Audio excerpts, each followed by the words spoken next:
Friends, हाल ही में जो निधि रजदार के साथ हुआ साइबर फ्रॉड, आप इसको वीडियो को देखें और समझें क्या है। आई होप आप लोग सब बहुत अच्छे होंगे।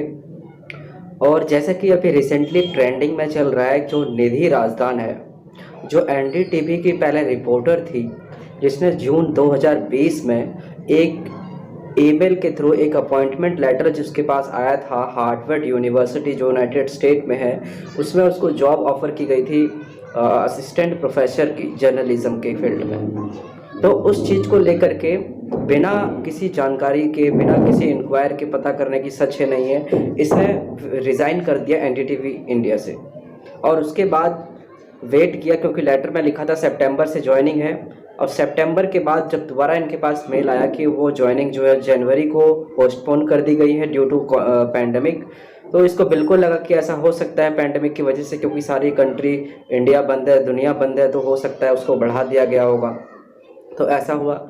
अब वो जनवरी में जब यूनिवर्सिटी हार्वर्ड के पास जाती है इस चीज़ को कि मेरे को ऑफर, मतलब मैं ज्वाइन करने के लिए जाती है, तो इसको ये पता चलता है कि हार्वर्ड यूनिवर्सिटी ने कोई भी अपॉइंटमेंट लेटर, कोई भी मेल, कोई भी नोटिफिकेशन मैसेज कुछ नहीं किया इसको। और ये सारी चीज़ इसके साथ किसी हैकर ने फिशिंग करी है। फ्रेंड्स, क्या होता है फिशिंग की, इंडिया में जो है आईटी एक्ट 2000 एक कानून है, 2000 में एक आया था इंफॉर्मेशन टेक्नोलॉजी एक्ट, जिसके तहत ये सारी चीज़ें जो है इंटरनेट, जीमेल, फेसबुक, ट्विटर और भी जितनी भी चीज़ें हैं जो नेटवर्क से रिलेटेड है, इंटरनेट से रिलेटेड है, टेक्नोलॉजी से रिलेटेड है, वो सारे उसके अंडर कवर होते हैं। वहीं पे कुछ सेक्शंस हैं, जैसे कि उसमें सेक्शन 43 है ना, जिसमें कहता है कि टेम्परिंग ऑफ इलेक्ट्रॉनिक डॉक्यूमेंट्स। तो कोई भी इलेक्ट्रॉनिक, इट मीन्स की कम्युनिकेशन चीज़ को, लाइक इंटरनेट को, कम्युनिकेशन डिवाइस को हैक करना, तोड़ना, टेम्पर करना, उससे कोई चीज़ डिलीट करना, है ना, ये सारी चीज़ें उसमें आती है टेम्परिंग में। एक सेक्शन है सेक्शन 65, जिसमें कहता है, हैकिंग की बात करता है कि विदाउट परमिशन आप किसी की कोई चीज़ें को, मतलब कम्युनिकेशन जिसमें होती है उस चीज़ों को आप छूते हो, परमिट करते हो, कोई भी इधर उधर का डाटा वगैरह चुराते हो, सारी चीज़ उसमें कवर होता है। तो ये जो इसके साथ हुआ है निधि राजदान के साथ, सेम चीज़ यही हुई है कि ये फिशिंग अटैक का विक्टिम बन गई है। वो भी इतना बड़ा, इसमें पूरा अभी ट्रेंडिंग में चल रहा है पूरी हर जगह, जिस तरह की ये विक्टिम बन गई है इस ऑफेंस कह लो, एक तरह से क्राइम की, है ना। इसको अपनी जॉब से भी हाथ धोना पड़ा, जो एनडीटीवी इंडिया में ये काम करती थी, और अब इसको हार्वर्ड ने भी कह दिया कि नहीं, ये लेटर अथॉराइज नहीं है, जेन्युइन नहीं है, ये जो है फिशिंग थे, फ्रॉड हुआ है तुम्हारे साथ। अब वो कहीं के नहीं रह गया। अब इसने ट्विटर अकाउंट पे किया है कि वो रिटन डाउन किया है कि मैं कुछ समय के लिए सोशल मीडिया से बाहर जा रही हूँ, मुझे शांति चाहिए, मेरे साथ ये हो गया है, वगैरह हो गया। तो फ्रेंड्स, अब यहाँ पे मैं आपको बताता हूँ कि एक ऐसा केस सुप्रीम कोर्ट का, जिसका नाम है, एक मिनट फ्रेंड्स, इसका नाम है Sanjay Dhandhe versus ICI bank, right, Sanjay Dhandhe versus ICI bank and Vodafone. ये महाराष्ट्र का केस है 2014 का। इसमें इतना बड़ा हुआ था ये स्कैम जो है, मतलब इंटरनेट के थ्रू फ्रॉड, फिशिंग, मैं उसको आपको बारे में बताता हूँ। इसमें हुआ क्या था कि संजय धांधे एक व्यक्ति है जिसके अकाउंट से जो है 60 लाख रुपए का ट्रांजैक्शन हो गया था, और इसको इसकी बात की बिल्कुल भी खबर नहीं थी कि इसके अकाउंट से किसी के पास पैसे चल गए हैं, क्योंकि इसके नॉलेज में नहीं थी कि वो पैसा किसके पास गया है, क्यों गया है, कैसे गया है, क्योंकि इसने कोई अपने सहमति से, अपने कंसेंट से ट्रांसफ़र नहीं किया था। फिर ये जब बैंक के पास जाता है तो बैंक बताती है कि जी ऐसा ऐसा है, आपने ट्रांसफ़र किया था और आप दे दें, लेटर दे दें, शिकायत दे दें, हम देखते हैं। ऐसा हुआ। फिर इसने साथ ही साथ क्या किया, वोडाफोन जो कंपनी थी, जो हैकर ने क्या किया था, हैकर ने जो है इस आदमी के नंबर से एक सिम कार्ड खरीद ली थी। पहले इसके सिम कार्ड को मोबाइल कंपनी के पास गया, आईएसपी सर्विस प्रोवाइडर के पास गया हैकर, उसने बोला इस सिम की जो है, इस नंबर की मुझे एक सिम कार्ड चाहिए, मेरा नंबर बंद हो गया और मैं ही हो गई। तो वो इसके नंबर के सिम कार्ड ले लेता है और जो वोडाफोन कंपनी की जो शॉप होती है, दुकान सर प्रोवाइडर होता है, वो इसको दे देती है सिम हैकर को उसके नाम पे। इसका फ़ोन बंद हो जाता है। अब वो जैसी सिम ऑन होती है उसके पास, वो फटाफट ट्रांजैक्शन कर देता है 60 लाख का, OTP आ गया, बस ख़त्म बात। अब बैंक में जाता है तो अब ये सारा मैटर हो जाता है, इसके साथ हो चुका था ये फिशिंग का शिकार। अब ये क्या करता है, ट्राइब्यूनल में फाइल करता है केस, है ना। ये एक ट्राइब्यूनल है, साइबर अपेलेंट ट्राइब्यूनल, वो उस एक्ट के तहत बनाया जाता है जिसमें कि सारे इंफॉर्मेशन टेक्नोलॉजी, इंटरनेट वगैरह से जितने भी रिलेटेड ऑफेंसेस होते हैं, है ना, वो सारे वहाँ पे सुने जाते हैं। बदल अगर वो क्राइम ना हो तो, क्रिमिनल है तो फिर क्रिमिनल कोर्ट में।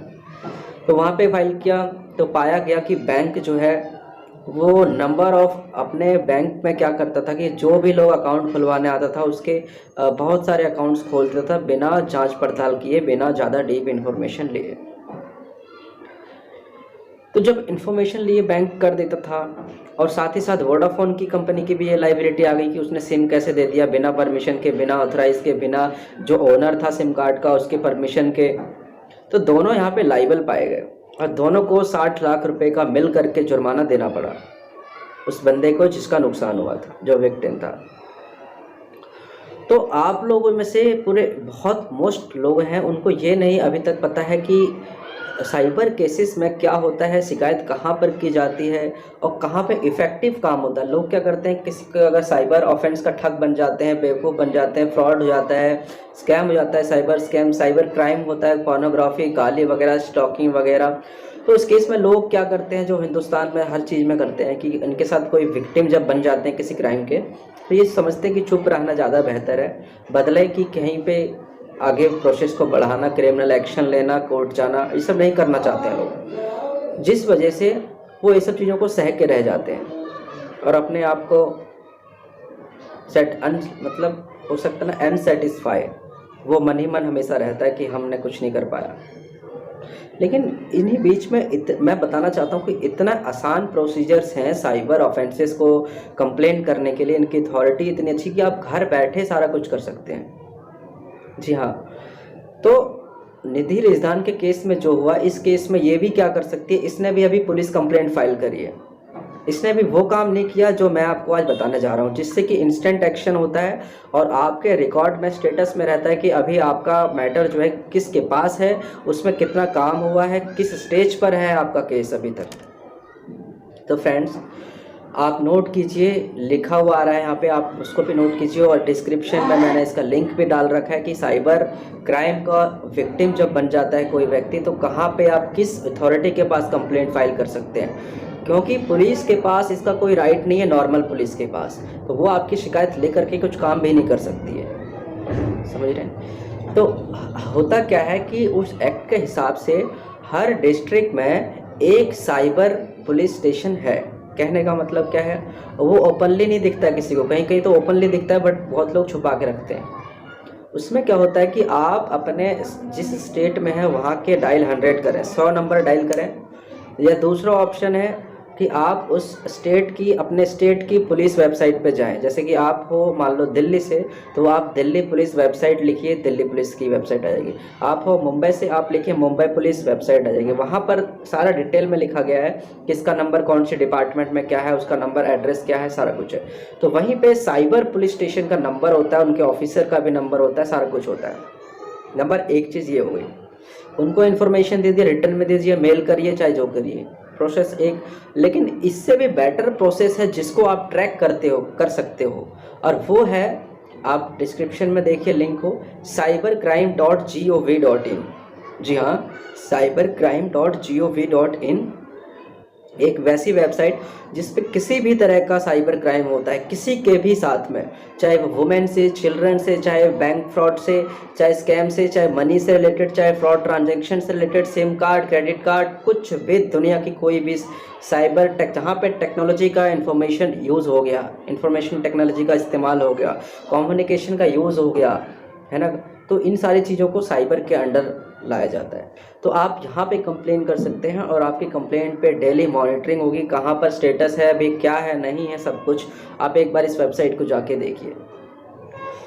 कहने का मतलब फ्रेंड्स कि साइबर क्राइम हो जाता है, उसके बाद लोगों को पता नहीं होता है, तो लोगों को पता होने के लिए ये सारी चीज़ हैं, cybercrime.gov.in या फिर स्टेट पुलिस की वेबसाइट पे जाकर के साइबर ऑफिसर का नंबर निकालो, साइबर पुलिस स्टेशन कहाँ पर है वो एड्रेस मिल जाता है बहुत आसानी से। आप सीधा वहाँ पे अप्रोच कीजिए तो आपका काम होएगा। आप जाते हैं नॉर्मल पुलिस स्टेशन जिनके पास कोई अथॉरिटी नहीं है इस चीज़ की, तो वो क्या आपके एक्शन पे, कंप्लेंट पे काम करेंगे? बिल्कुल नहीं कर सकते। तो ठीक है फ्रेंड्स, होप आप लोग समझ गए होंगे कि कहाँ पे क्या करना है कंप्लेंट। और थैंक्स।